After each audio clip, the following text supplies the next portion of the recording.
At the end of the day, it's not about what you have or even what you've accomplished. It's about what you've done with those accomplishments. It's about who you've lifted up, who you've made better. It's about what you've given back. Denzel Washington. Welcome to Inspire Vision. Our sole purpose is to elevate the lives of others and to inspire you to do the same. Greg, welcome to the show. Dr. Doug, thank you for having me here. I really appreciate you having me on today. Oh, and I'm excited. I love looking at the bookcase behind you and all of your books there. So that's great. I keep wanting to write one book. Well, I've written one book, but I'd love to write some more. And boy, I'll tell you what, it's tough. Yeah, it is. Well, I have to say, I've only written one. I'm on a second one right now, but all of those are programs I'm actually master certified in. I've been teaching all of those classes, like Crucial Conversations, for more than 24 years. So I've been doing that, but I put them back there because they're a big part of my life. Well, that's fantastic. What I'd like you to do is kind of share quickly your background, who you are, and what your background is. Yeah, I'm Greg Stevens, and I went to Baylor University, put myself through in 4 years, worked in a lot of different sales jobs, and back in 1999, I actually started my own business where I teach communication skills. I used to teach man-woman relationship programs. I became a master certified in Crucial Conversations, Crucial Accountability, did that work for about 24 years. And then I wrote my own book and called Build New Bridges, The Art of Restoring Impossible Relationships. And I released that in January of this year, 2025. This might not air until 2026. It was January 2025 when I actually released my book. And I teach people how to have the most difficult conversations of their life. Teaching Crucial Conversations was amazing, but I found people needed hand-holding to actually learn the skills. A consistency of practice creates permanence in the insights you have. I find so often people have these insights, but they don't know how to make them permanent. And that's what I do with people, help them with that, be able to have the most difficult conversations for their... Fantastic. And, later on, I'll share you a funny story about that. But meanwhile, you have got a great story about your father and really kind of what led up, if I read the story right, it's kind of what led you to write your book. Is that a fair assessment? Yes. Yeah, it is. As I was teaching Crucial Conversations, I thought, how can I be the type of leader that practices what they teach? And I had a crazy idea to go clean up all my past relationships. So when I say clean up a past relationship, people say, what does that mean?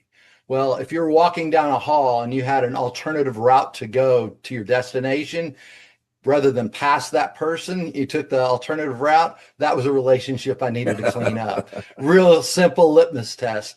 So I had a list of 36 people on the list, and it took me about 2.5 years. And the first chapter of my book is about my relationship with my father, because it is the very last conversation I had after 2.5 years. I put it off until I couldn't put it off anymore. And I told my mom I was finally going to have the conversation with my father. She said, and she was always my cheerleader up to that point. She said, no, you don't. She said, I'll never see you again if you have that conversation with your father. Because my father was very strict, old-time Southern Baptist, hellfire and brimstone, walk up in the aisle, down the aisle, screaming preacher. And my life was very different than that. And I wanted to come clean with my dad about my life. And so, but I talked with her and she said, I understand why you need to have it. So I had the conversation with my dad, and it didn't go well at first. Needless to say, I approached him using all the skills I have. And at the end of me laying everything out to him, my dad looked at me straight in the face. He said, son, you're a hypocrite, you're a liar, and I never want to talk to you again. Wow. And here I am how old were you at that time? I was 38 wow. At the time. And he looked at me when he said that. I think it was 36 or 38. I'm trying to remember right now. But yeah, and in that moment, everything in me said, I'm the hypocrite, you're the hypocrite. because I remembered all the things he had done. And in that moment, I nearly called him a hypocrite, and we would have gotten to what we call a downward spiral, but something stopped me. And then all of my training started to kick in, and I asked myself questions. I turned my brain back on, and I thought, you know what is it I really want here with my father? Why did I do this in the first place? Well, I was originally doing it to be able to stand in front of a group saying I practiced this. But in that moment, I realized, like every little boy, I wanted a relationship with my father no matter what that was. And when that hit, everything started to change. What's my role in this? And I realized Dad was right. I was a hypocrite to him because I would tell him to his face what he wanted to hear, and I'd live my life a different way. But I was trying to get that cleaned up. And the next question is like, why would a reasonable, rational, decent person do what he's doing? Right now, he's not reasonable, rational, or decent.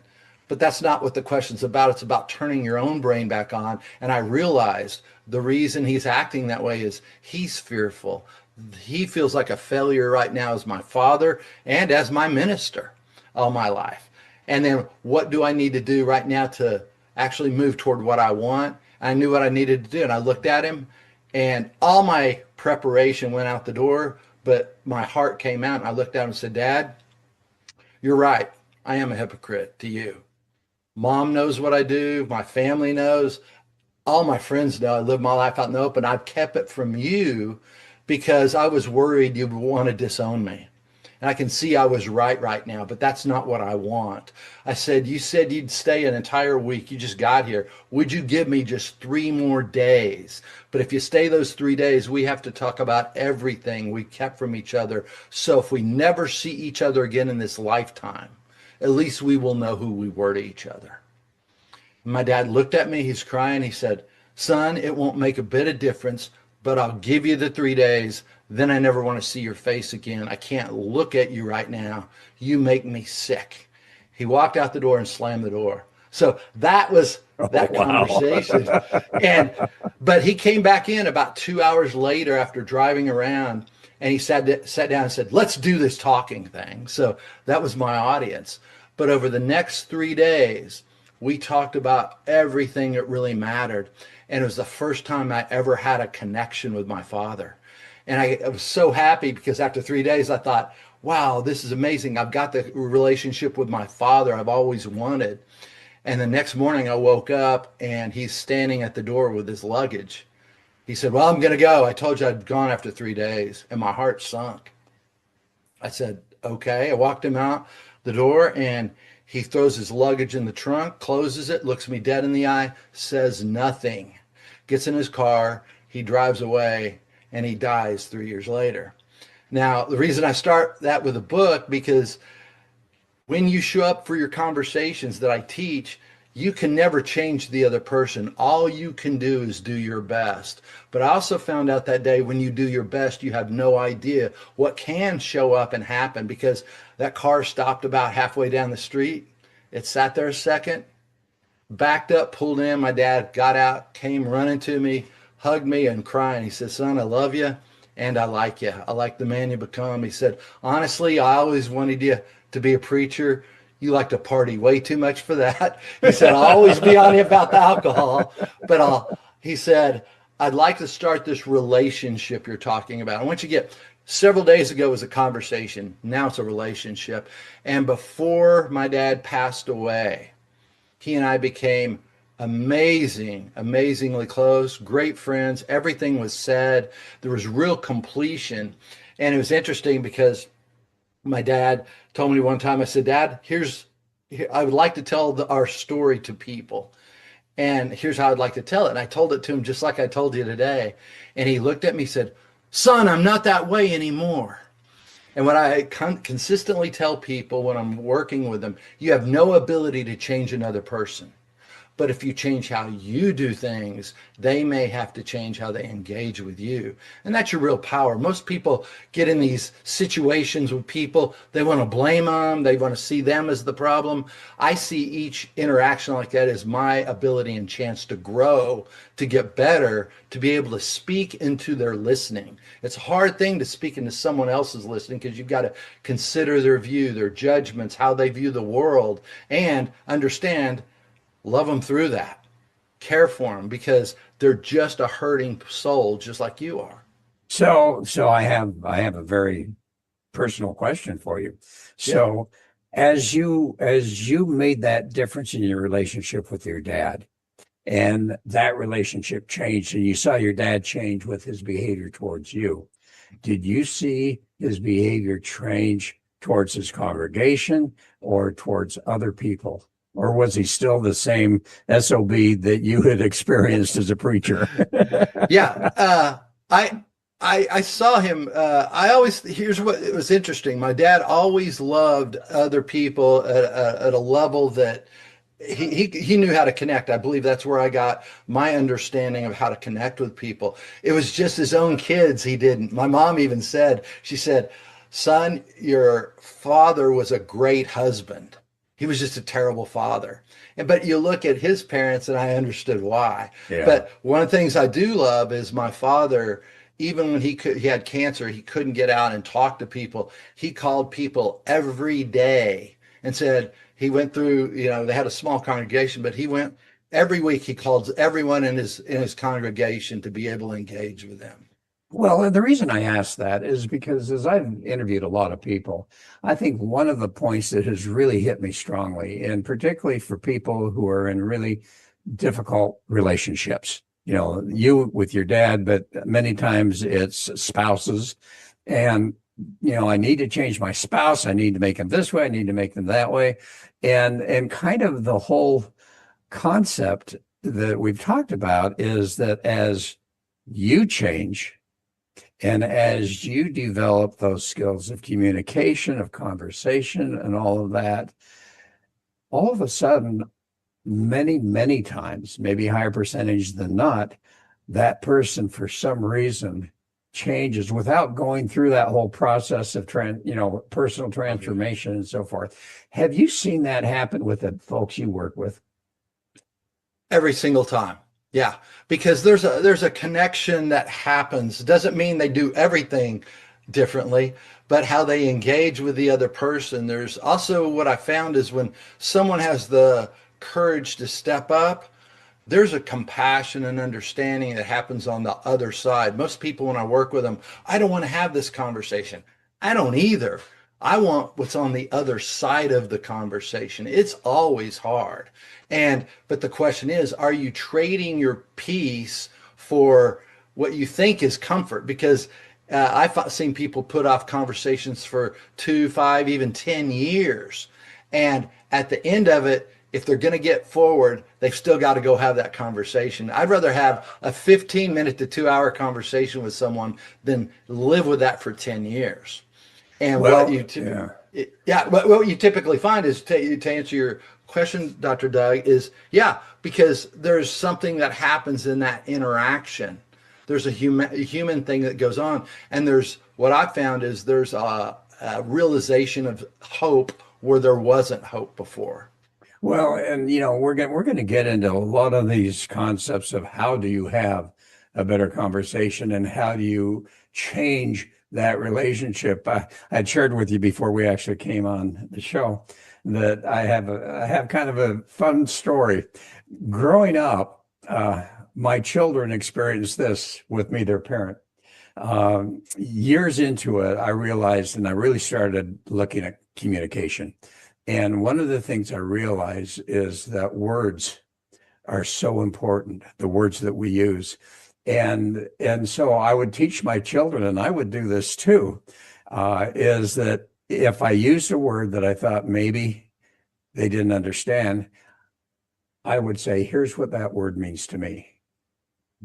Okay. Yeah. And so I was talking to my daughter the other day, and she was telling me about a trip she went on with one of her girlfriends. Now she's 28 years old, but when she was in high school, she had this number of friends, but this particular one, it was kind of a rough relationship going on and on. But anyway, this other weekend, she headed down to southern Utah with them, and they were going down, and she got into a conversation, and she used a word, and she says, "Well, let me explain what that means."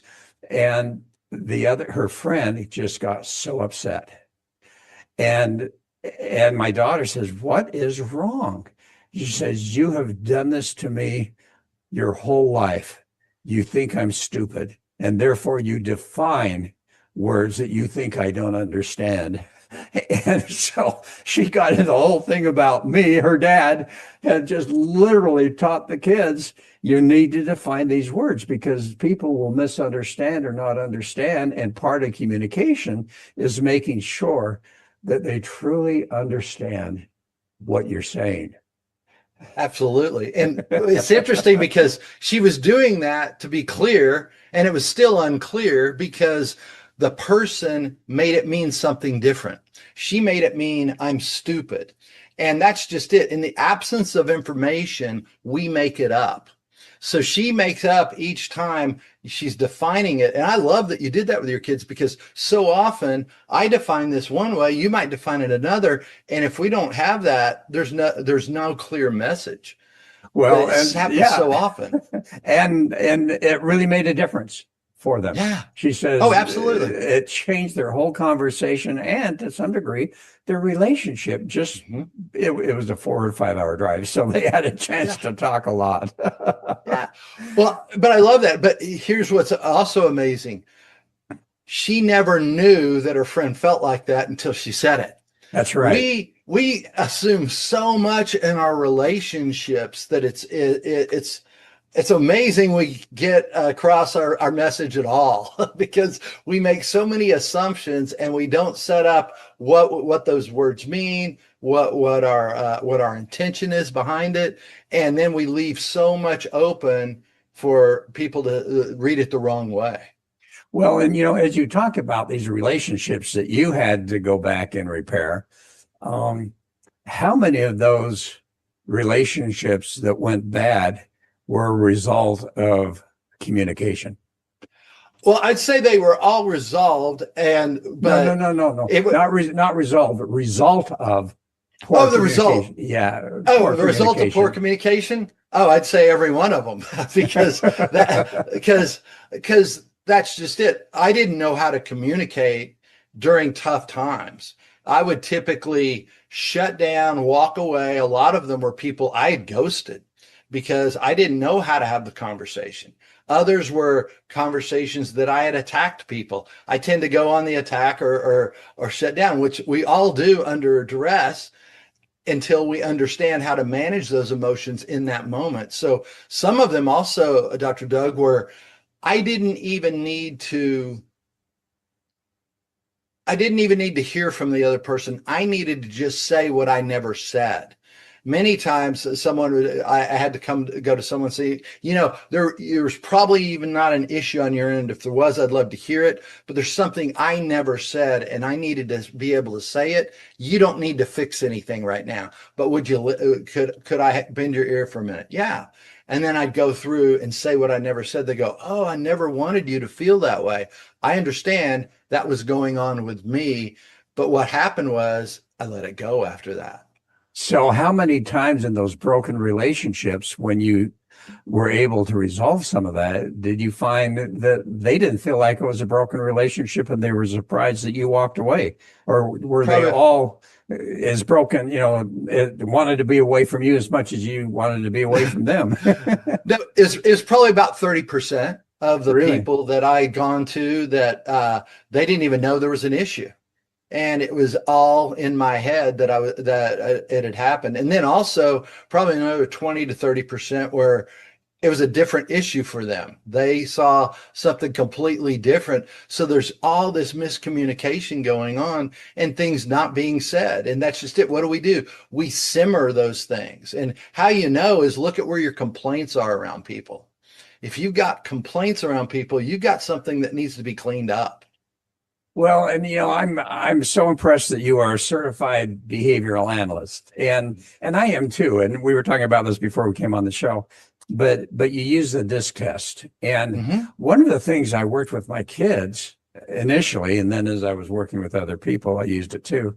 But one of the things I said to them after I started getting feedback from them saying, Dad, I don't like the way you're talking to me. And so as I started to do a little bit of research and finally got into this whole behavioral aspect and personality evaluations, I realized that I'm a strong personality. I'm very much, at that time at least, I've changed, but I was a high D with some C, very analytical.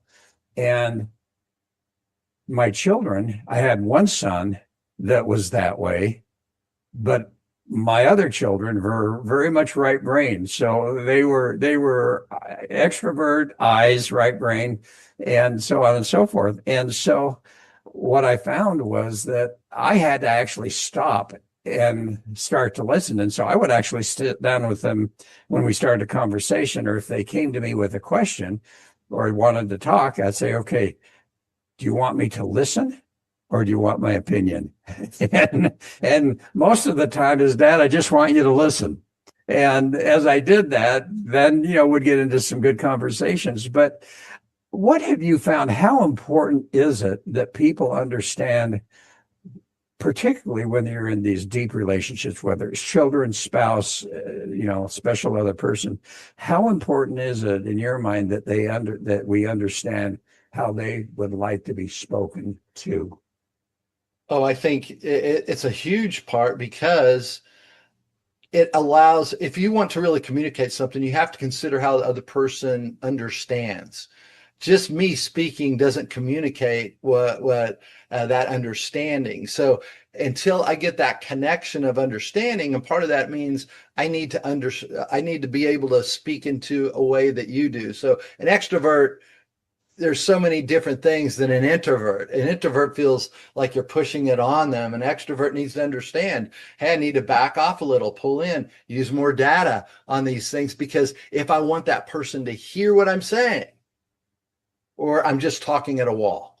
Also in communication, as Dr. Doug, I found there are foundational things, and I think the foundation things are psychological safety, respect, and purpose. Those are the foundation of a building, and you have to have that. Then I consider the DISC or Myers-Briggs, all that, that's the framework of how the house is built.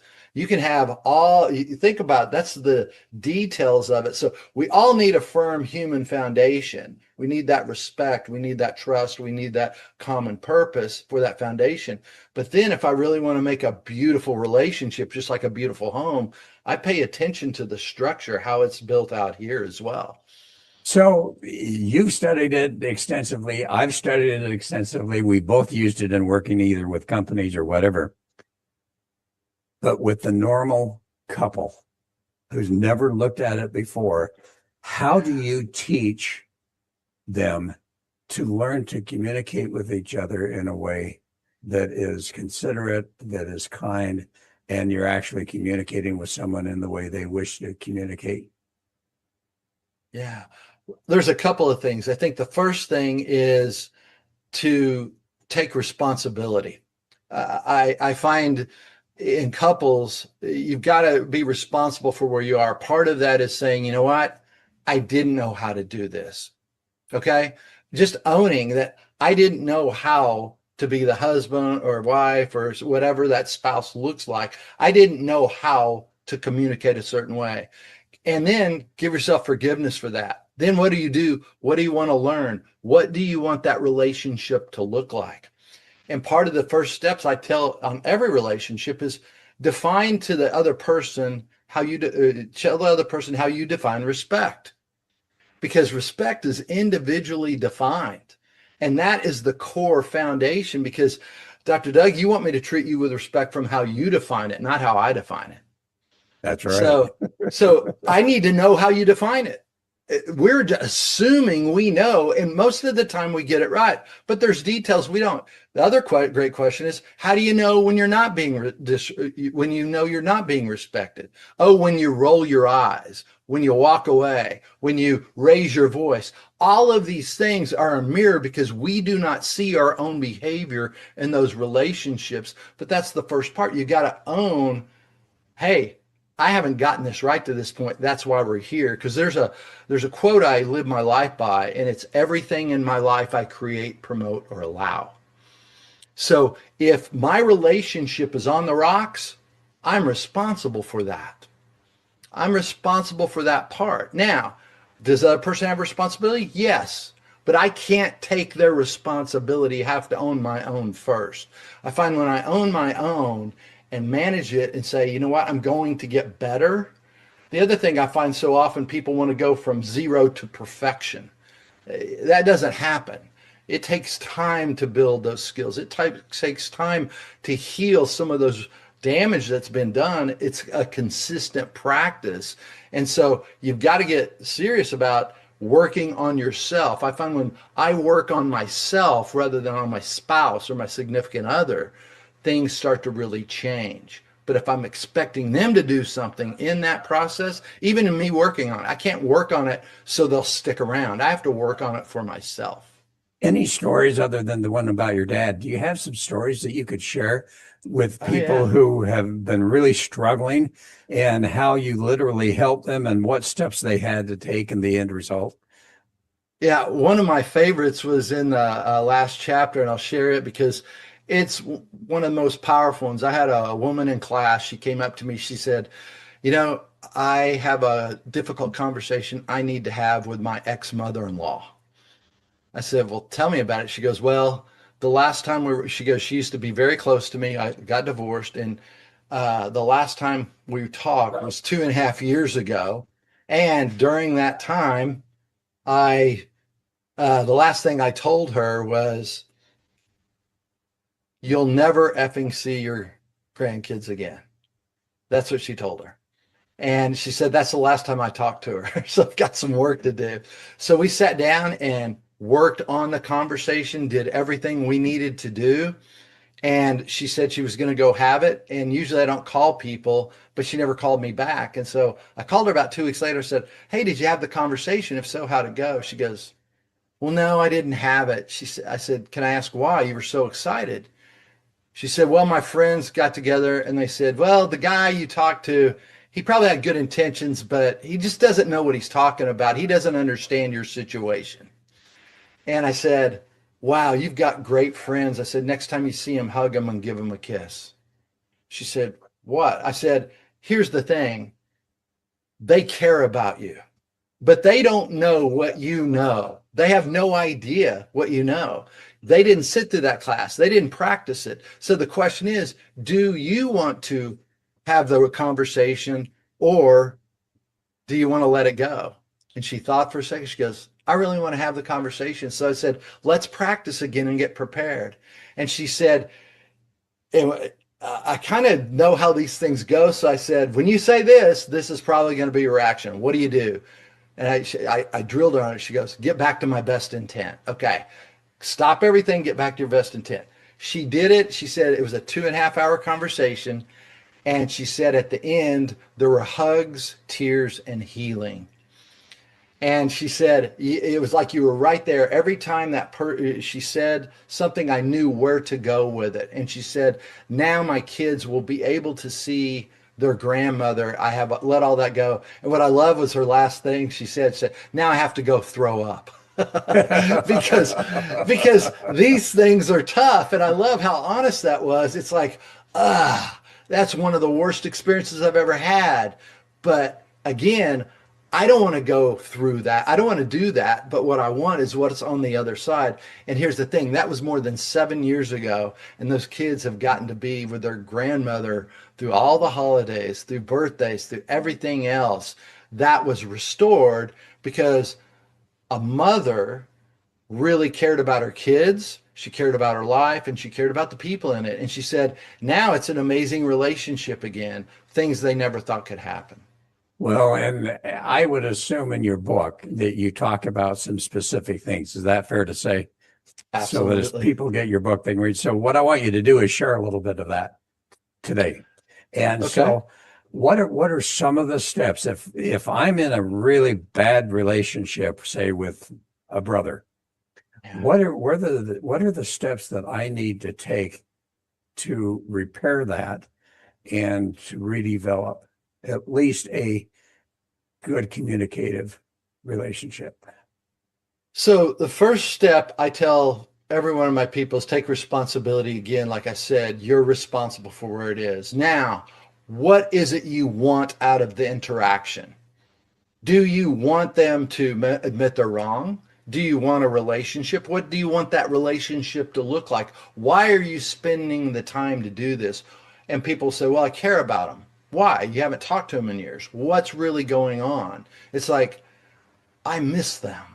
Wow, that's beautiful. Start with that. Start with why you want this. The reason I'm talking about this, own your part of the side of the street first. You might say, you know what, I didn't know how to handle these conversations, so I ghosted you. I didn't talk to you. Or last thing I yelled was this. That's not what I wanted. Own that. Own your side of the street. When you do that, it allows them space. The other thing I tell them, Dr. Doug, is you can't expect anything from them. You can't expect them to want to engage with you after. You have to just do this for yourself. The only thing you can do is handle your own vessel you're in. What am I responsible for? They're going to have whatever reaction they have. And what I've also found, Dr. Doug, when you go through this process, many times the person doesn't get that reaction from the person. It happens later many times, because what happens is, have you shown up as your best self in that conversation? When people show up as the best self, that message resonates after you're gone, and it percolates in the person, and they begin to see their behavior for the first time, because they can't blame you anymore. Just like you've been blaming them, they've been blaming you, and you're both right about what you're blaming each other for. But when you show a different behavior, they can't do that, because all of a sudden it's like, well, they didn't do that time. They didn't do that. They didn't raise their voice. They didn't walk away. They were compassionate. What did I do? Typically, I find it's a couple of weeks, but some people will actually call back. I've seen it just recently. A person with their sister. It blew up. They never thought it was possible. And then when they came to me and they said, yeah, it didn't go like I wanted. I said, did you do your best? And she thought about it. She goes, yeah. I said, how do you feel about that? Strong. I feel good about it. Great. Then you've done your best. You can't expect anyone. But about 3 weeks later, she gets the phone call. Hey, I didn't like how our last conversation went. I'd like to talk to you again. Now they've got a relationship again. But is it perfect? No. But they're talking, they're engaging, they're building something on something they didn't have. And so I think that's the key. You've got to get that foundation. Most people want to talk about the issue that happened. They're not talking about the deeper issue about what kind of relationship do you want to have? What kind of, how do we want to show respect to each other? Do you want to be in relationship with me? If so, why or why not?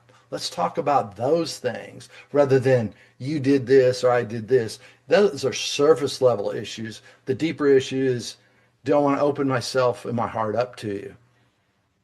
Do I want to do that? So I know a lot of people that are listening are parents, have children, different ages. Doesn't matter what age they are, they're still children. Right. Are there certain skills and different ways to fix relationship with children and to communicate with them so that you don't ruin the relationships in the first place? And is it different than working with, say, an adult or with a parent, or is it all the same principles? I think at the heart of it, it's all the same principles, but how you approach it can be very different depending on the person.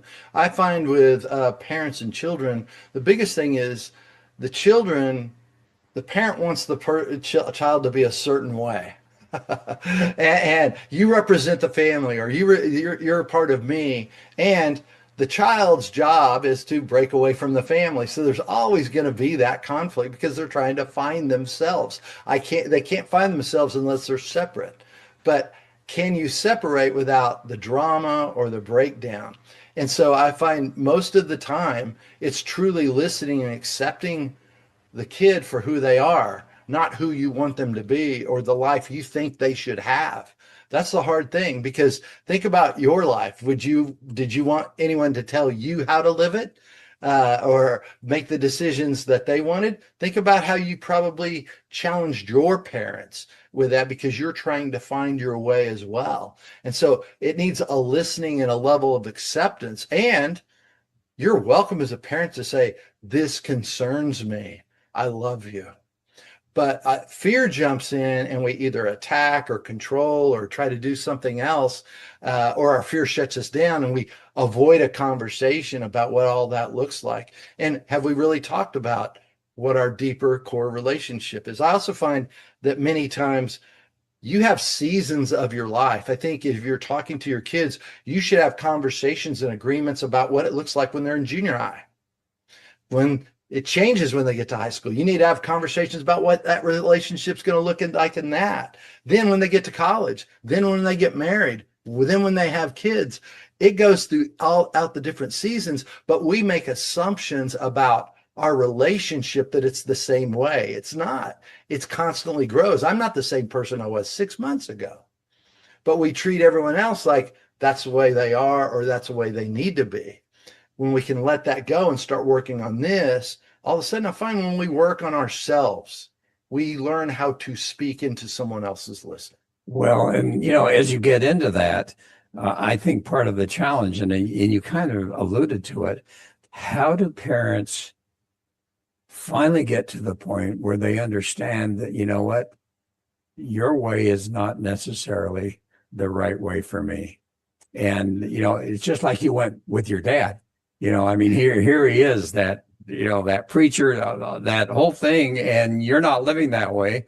And, and yet how do you help individuals to be able to learn respect, understanding, non-judgment, and getting rid of that ego that has to say, I'm right and you're wrong?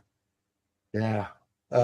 It's a great question. And I go back to the fundamentals. It's go and sit down and talk about respect. Talk about your ego. Talk about the things you fear. Talk about the things.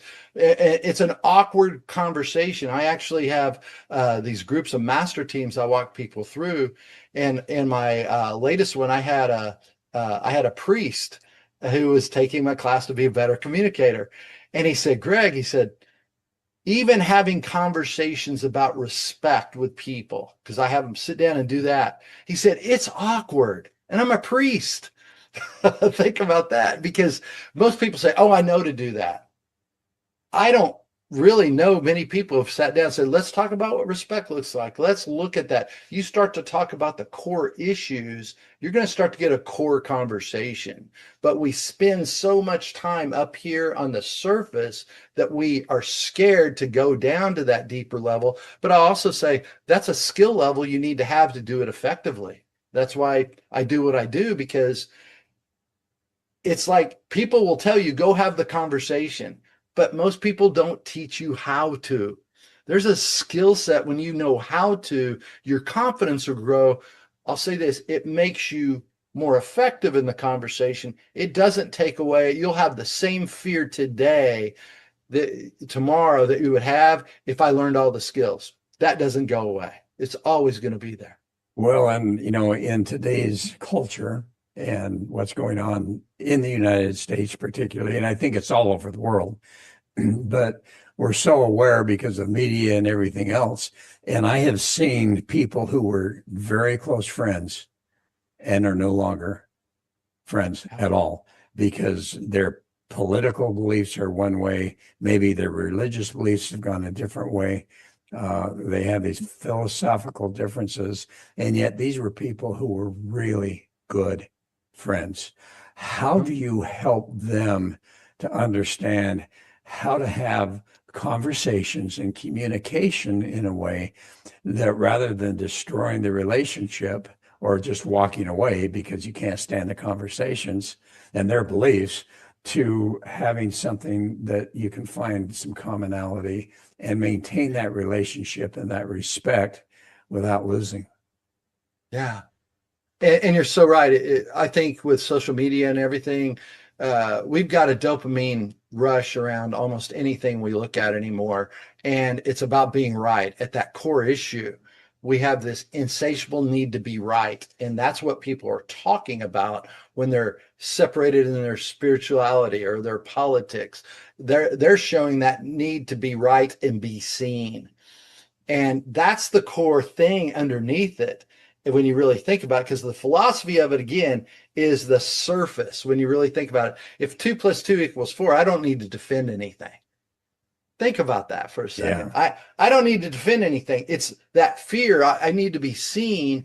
And I don't care if it's spirituality. I don't care if it's politics. Here's what I do. If I see a different view than someone, I see the passion. I say, you know what? I'd love to talk about this. But before we do, what is your intention to discuss in discussing this with me? Is your intention to get me to run over to your side? Is it to make me wrong? Show that you know more than me? Shame me? Or is it to try to find a real understanding? Is it to try to lift each other up? What is your intention in talking about this with me? Second thing, before we talk about what we have, our differences, let's talk about for 10 minutes about what we have in common. I love that. It's interesting. People don't know how to respond. And when I've done this on every political conversation, people stop talking about politics and we get into talking about how we're together. It's a much stronger. It's amazing. We might be different on, let's say 20% of our politics. That means 80% of everything else we have in common, but we're focusing on our differences. That's like looking at the negative thing about everything. Let's look at the positive and you'll get more positive. Look at the negative, you get more negative. Oh, I think that's a great approach. Yeah. Well, I sat there, I thought, I was the same way. I was like, I don't want to shy away from conversations. I will talk about anything. But really, what is your intent? Let's talk about what we have in common. All those other things start to fade away because you're getting the real needs met. The other stuff is fear. I'm smarter than you. I'm better. We have to do things my way. What you find throughout history, life happens because of opposites, because those things actually mold us to get prepared for the next thing. But if we constantly say it just has to be my way, we're dumbing ourselves down. There's value in one of the exercises I have my people doing in master teams is actually find someone who believes differently than them politically or spiritually or whatever a key thing. And then they just have to go and listen to understand. They can't give their point of view. I want you to really understand why that person thinks what they think. They'll let you know when they're done. And it's amazing the connection that happens because some of the people come back and say, that person called me 3 days later and then wanted to hear what I thought. They wanted to do the exercise with me. Because it's really, there's a guy named Daryl Davis. I don't know if you've ever heard of him. I haven't. No. Check him out on YouTube. He's he reaches people through listening, to understanding them. He's got an amazing story. He's been on 60 Minutes a couple of times. Well, and I think you've hit on the key, and I appreciate what you've said because the whole key is to seek to understand. And, Absolutely. When someone will just sit back and really want to understand and ask questions. I'm not sure I understand that exactly. Can you explain that a little bit more to me and so forth?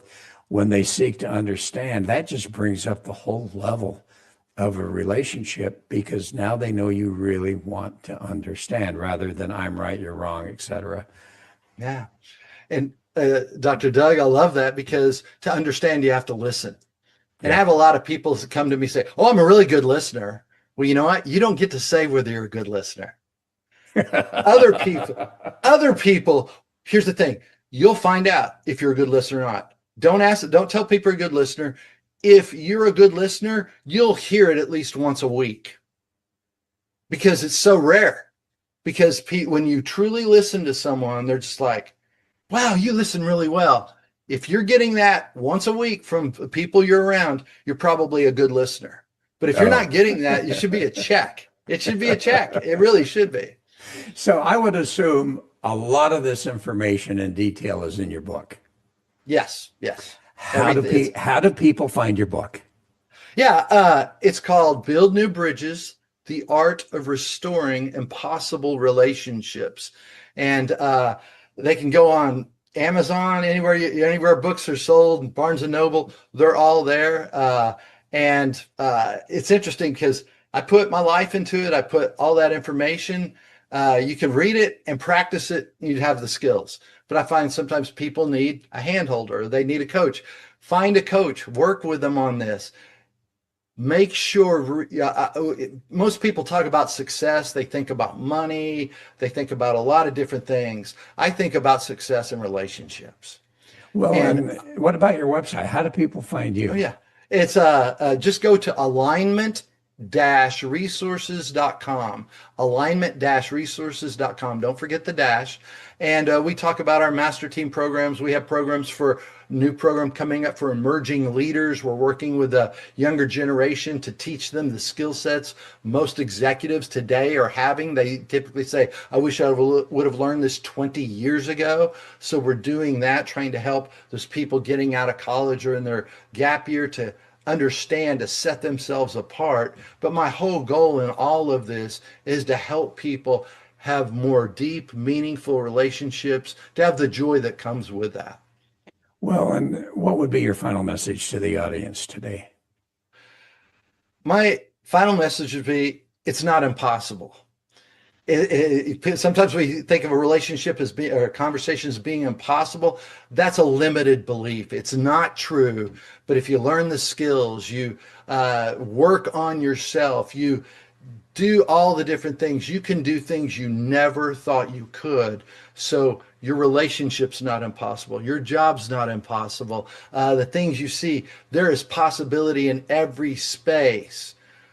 As you begin to understand what you're doing around it and accept it, it's a limiting belief. Do not believe that thing that says it's impossible. Yeah, I love it. Thank you so much, Greg. And Thank you. And I'm just fascinated about your book. I think Thank that's you. got to be incredible.